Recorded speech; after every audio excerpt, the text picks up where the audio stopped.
سورۃ صف کې زجر دی پاکوالو باندې، پس د زجر نه پاکوالو مخکې داسې کارونه ذکر کړل چې هغه د جرم، چې هغه تولی و محبت مودت دې ذکر کړل. نو اوس دې کې وی داسې خبرې مه کوئ چې هغه د ګناهي د جرمي. هغه مخکې حکم کړو په براءت باندې چې ځان ته جدا کړي، ابراهيم عليه السلام تابعداري وکړي، او دې کې حکم کوي په قتال باندې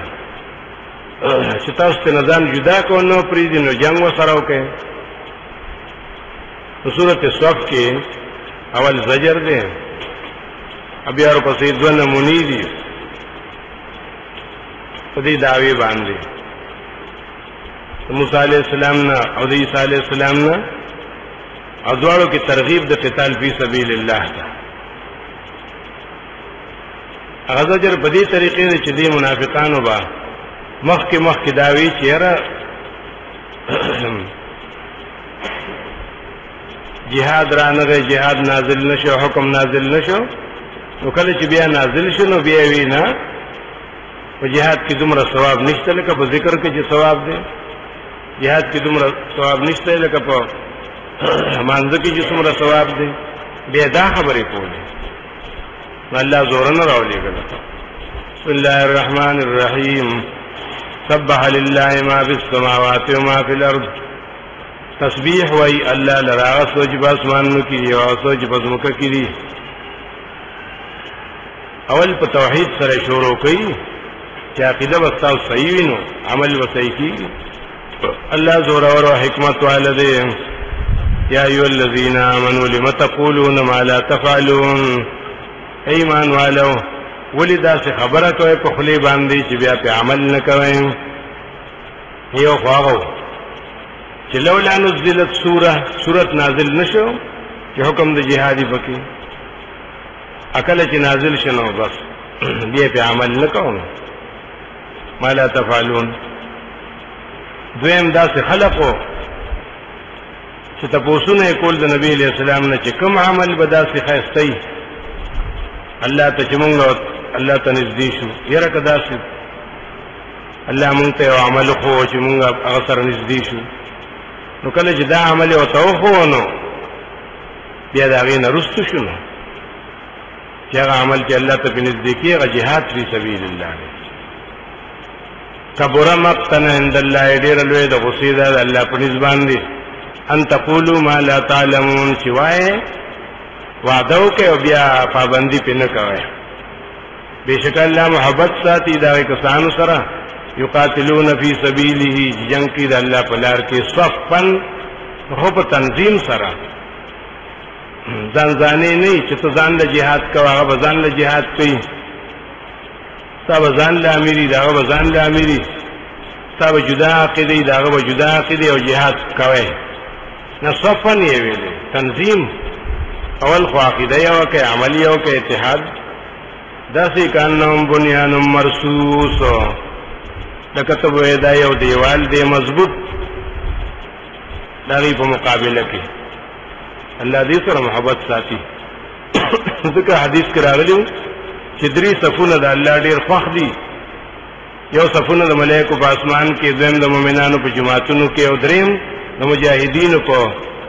میدان جهاد کې. دا ته محبوب دي. خپل محبت عمل او توخو کنه دا دې کې ردو پای خلق باندې چې وعده وکي پابندي پنه کوي. اوس مثال ذکر کوي چې ول بني اسرائیل په شان کار ومکو. یاد کا چوي موسی عليه السلام خپل قوم ته زما قومه لمتو زونني ولی مال تکلیف را کوي په ترک د قتال سره. زاد المسیر کی وی په ترک د قتال سره هغه ته حکم نو کړی چې ورشه خپل ملک توایخله. هغه وی چې موسی عليه السلام موږ نشوتله هغه کې زور اور قوم دې موږ دله لمتو زونني انکار وکړو ولی ضرر را کوي ماته او تاسو خو پوهیږئ چې الله پیغمبر يم تاسو ته را لېږلی شوی نور ډېر تکلیفات فلما زاغوا کله چې هغوی کاږه شو د لارې نه هغه الله قلوبهم الله دا غي زړونه کاږه کړل جزاء من جنس العمل. هغه موسی علیہ السلام خبر ونه منله الله ول زړونو کې داسې نفرت پیدا کړ او الله چرې هدایت نکي قوم فاسقانو ته. دیمه نمونه خي دا اول نمونه خو د جهاد په باره کې، دا دویم خي د اتباع د رسول. یاد کا چې عیسی علیہ السلام زوی د مریم ابن اسرائیلو زو د الله رسول یم تاسو ته تصدیق کوم داغه کتابونو چې زمانه مخکې نازل شوی تورات ومبشرا برسول یاتی من بعد اسمه احمد. خوش خبری در کوونکم خدا سیو پیغمبر سره چې راځي برستو زمانہ انم داغه وی احمد. دا مبشر د عیسی علیہ السلام کنه هغه زیر ورکړو کله چې راغی دي تا بالبينات په قران سره په احکار آیاتونو سره وې دي دا سحر د احکارا. څوک دلوي ظالم دا چانا چې جوړي په الله باندې دروغ او هو ادعاء الى الاسلام او حال دا چې دی را بللی شي اسلام ته دعوت ولا ورکول شي او په الله دروغ جوړي چې دا سحر او جادو دی. الله چره د نکی دا قوم ظالمانو ته یریدون لیطفئوا نور الله بافواههم. دا ټول باطل پرست دي که يهود دي که نصارا دي که مشرکین دي. دې دا اراده ده چې ملکی دا رڼا د الله په خپل خلوص سره دا حق او توحید او سنت په خپل خلوص سره بافواههم دا معنا چې بلا دلیل وسره نشته نو او الله پوره کوي خپل رڼا لره اگر که بدګنی کافران څنګه پوره کوي. هو الذی ارسل رسوله ذات ترا لګله خپل پیغمبر بالهدى په یو شریعت باندې او په یو دین حق باندې چې توحید دی لیظهر علی الدین کله چې غالب کې دی لرا پټول دین باندې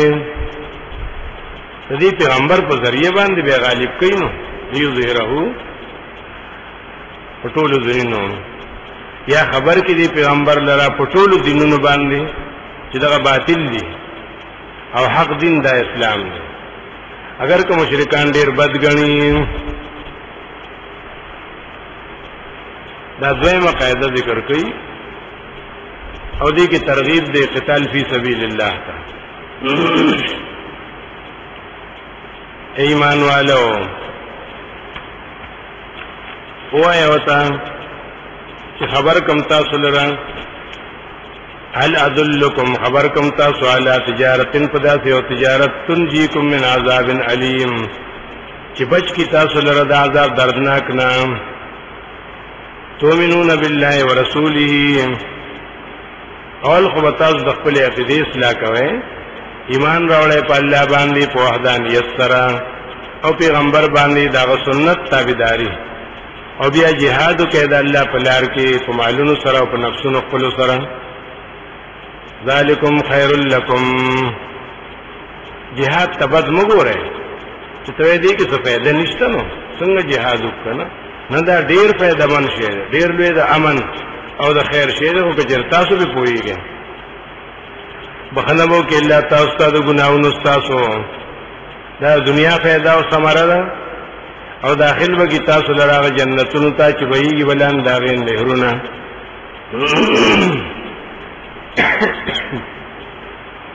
ثمرات ذکر کی د جهاد چې ور ثمرات څومره برکت دي ومساکن طیبه او کورن دي ډیر پاک او سترا او جنتونو د همیشوالی کې. ذالک الفوز العظیم دا کامیابی دې ډیر لوی. واخرى تحبونها او یو بل ثمره ده بل یو لوی نعمت ته چې تاسو هغه سره ډیر محبت ساتئ. شان د صحابه ته وګوره دی ویری مال سره محبت ساتو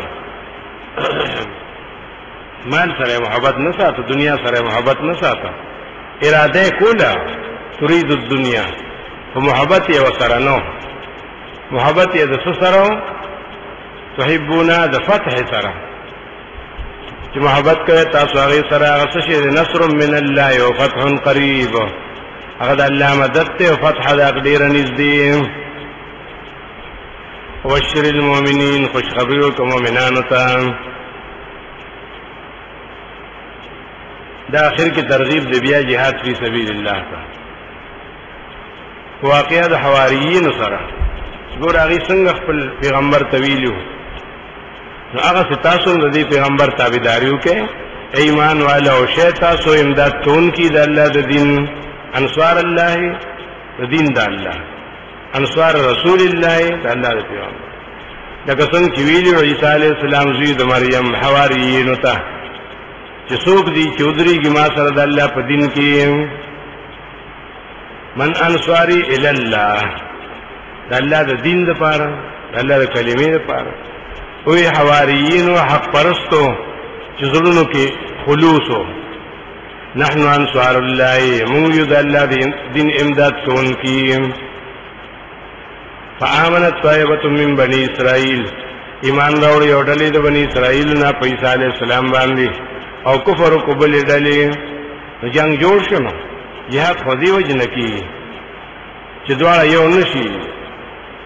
یو ایمان راوړي او بل را نوړي نو مخالفت جوړ شي داغه نه جنگ جوړ شي فایدنا الذين امنوا مونږه مضبوط کړه کسان چې مؤمنانو ازور اورم کړل په خپل دشمنانو باندې فاصبحوا ظاهرین پس یو ګرځیدل غالب